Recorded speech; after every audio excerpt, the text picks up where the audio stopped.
Assalamualaikum warahmatullahi wabarakatuh. Di hari ini setelah HB1 saya remet, hari ini saya akan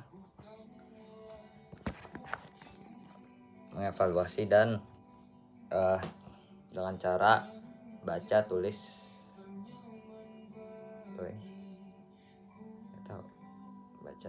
jelaskan.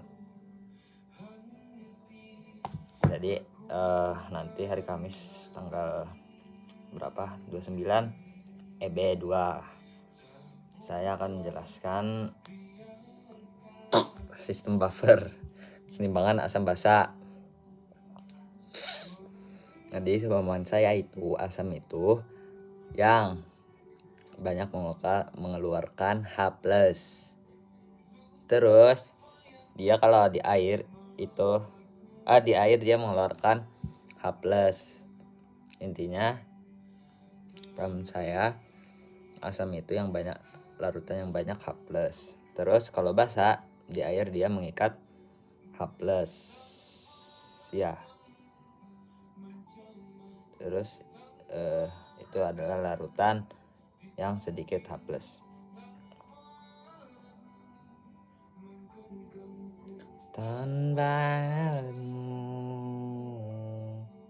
Terus pH itu adalah minus log H+, antara naik atau turun.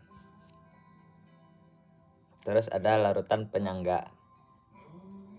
Larutan penyangga itu adalah larutan lemah asam atau basa yang dapat mempertahankan pH. Asam kuat itu mengikat sempurna hingga tidak bolak-balik, contohnya HCl. Kalau lemah itu tidak mengikat sempurna, bisa bolak-balik. Ikatannya bisa bolak-balik. Terus nonton video itu yang maksudnya bolak-balik itu misalnya ada 6 kamar mandi di sebuah kos. Ada 6 kamar di sebuah kos. Terus ada 3 yang kamar mandi dalam, ada 3 yang kamar mandi luar. Nah, mereka itu berganti jadwal, kamar mandi dalam, kamar mandi luar, kamar mandi dalam, kamar mandi luarnya. Jadi gitu maksudnya, bisa bolak-balik. Tenang.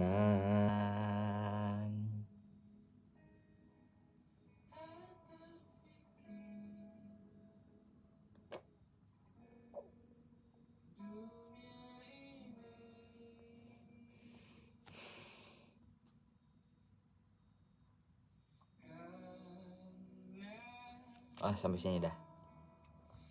H2CO3 terus merubah jadi H+ dan HCO3-. H2CO3 nya asam lemah karena bisa berubah menjadi ion H. Terus ion yang HCO3- atau ion bikarbonat itu adalah basa konjugasi atau basa lemah karena bisa mengikat H+.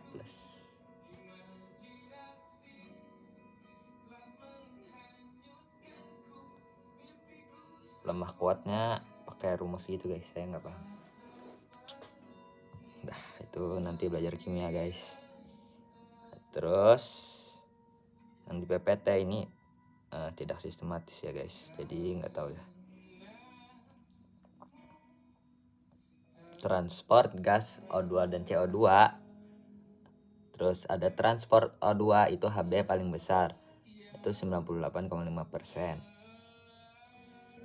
Terus ada kurva disosiasi O2, hemoglobin, oksigen dilepaskan.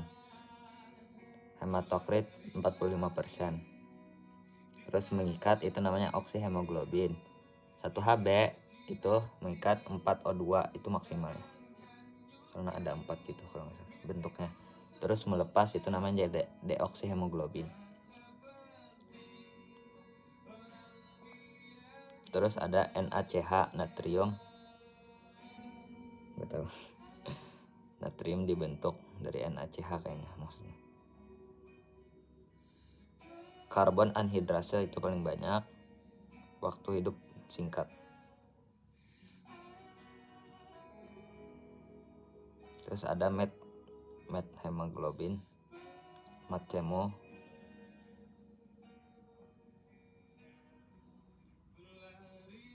globin itu keracunan, warnanya coklat. Terus ada pengangkutan CO2 darah. Hemoglobin mengangkat CO2 yang di paru-paru. Asam fosfat H3FO4, protein peptida. Hemoglobin menjadi karbamino berikatan dengan O2. Terus ada efek Haldane dan efek Bohr. Mekanisme efek Haldane saat peningkatan disosiasi asam dari Hb sampai Hb teroksigenasi. Terus cegukan itu pH darah alkalin. Terus sistem buffer karbonat utama di ekstraseluler. Terus sistem buffer ada hubungan dengan asam lemah. Terus ada gambar efek Haldane itu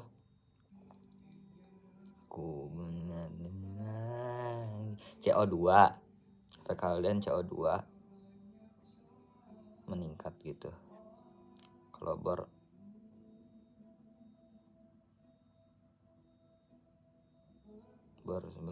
berhubungan dengan O2.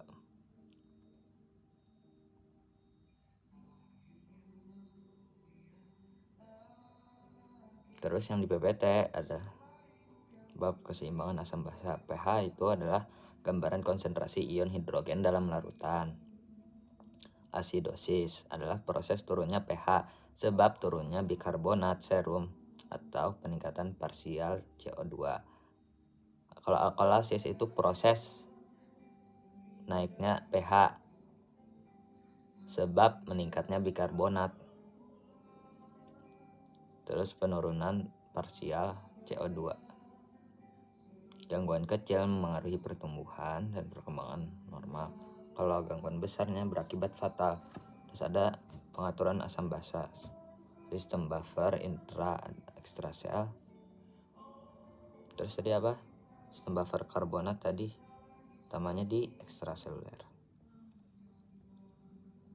Terus ada sistem buffer respirasi, itu ada PCO2, arteri atau kadar CO2. Di ginjal kadar bikarbonat. Organ pendukungnya hepar, metabolisme asam amino.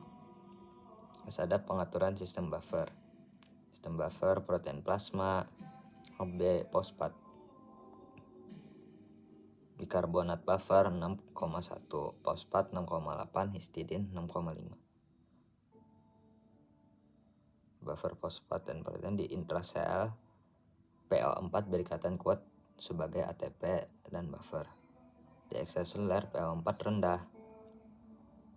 Protein buffer efektif, amino asid histidin, rantai samping mampu mengikat dan melepas H+. Terus, jika asam masuk darah dinetralkan oleh COO. COO dan H3O berubah menjadi COOH dan H2O. Jika basa masuk darah dinetralkan oleh NH3+. Apa ya? NH itu ya, aku nggak tahu. NH3+ dengan OH menjadi NH2 dan H2O. Itu jika masuk darah. Pokoknya ada H2O nya guys. Terus ada tulang sebagai sistem buffer. Ini tidak lengkap ya guys di PPT, jadi saya hanya menjelaskan yang saya tulis. Tulang itu sebagai komponen utama sodium bikarbonat dan kalsium karbonat. Terus tulang itu melepaskan basa. Basa tulang menyangga beban asam. Resikonya hilangnya kepadatan tulang jika dalam waktu lama. Sistem buffer karbonat. Penurunan pH akibat peningkatan kadar H2CO3 dinamakan asidosis respiratorik. Terus peningkatan pH akibat penurunan kadar H2CO3 dinamakan alkalosis respiratorik. Di dalam paru-paru, umpan balik untuk CO2 melibatkan badan karotid dan reseptor di batang otak. Terus ada asam endogen. Orang dewasa menghasilkan 1-2, anak-anak 2-3. Terus ada 3 sumber utama H+, itu dari metabolisme protein, makanan, metabolisme karbohidrat yang tidak sempurna, dan lemak, kehilangan bikarbonat melalui tinja. Ion hidrogen yang terbentuk dari produksi asam endogen berpotensi dinetralkan oleh bikarbonat, menyebabkan konsentrasi bikarbonat menurun. Terus ginjal meregenerasi bikarbonat ini dengan mengeluarkan H+. Paru-paru tidak bisa meregenerasi bikarbonat meskipun hilangnya CO2. Itu ginjal guys yang bisa. Regulasi ginjal itu resorpsi tubular ginjal dari bikarbonat yang disaring di glomerulus, terus sekresi H+ tubular, terus ekskresi fosfat, dan ekskresi amonia. Dah gitu. Tok. Gitu tok. Jadi hubungannya yaitu nanti kita hubungan asidosis metabolik, alkalosis metabolik, asidosis respiratorik, alkalosis respiratorik. Kalau asidosis itu berarti dia banyak mengubah menjadi H+. Mengubah menjadi H+ membutuhkan CO2. Nah, berarti kalau asidosis respiratorik ini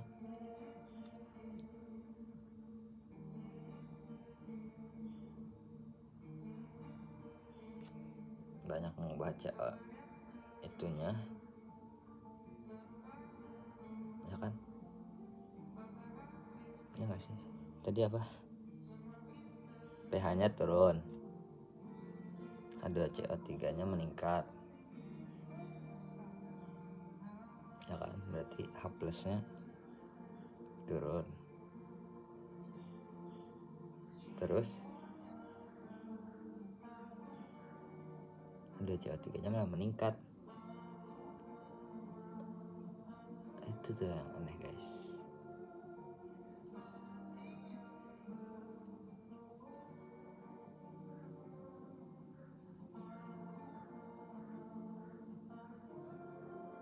Karena ketika pH turun berarti yang lainnya juga turun. Tapi ketika asidosis respiratorik pH-nya turun, yang lainnya malah naik gitu. Terus kalau pH-nya naik tuh kurva ke kiri, yang lainnya malah turun. Itu alkalosis respiratorik. Harusnya kalau pH naik, yang lain naik juga, ya enggak.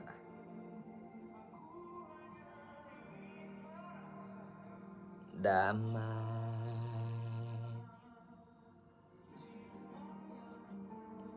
Tawa aku memaafkan.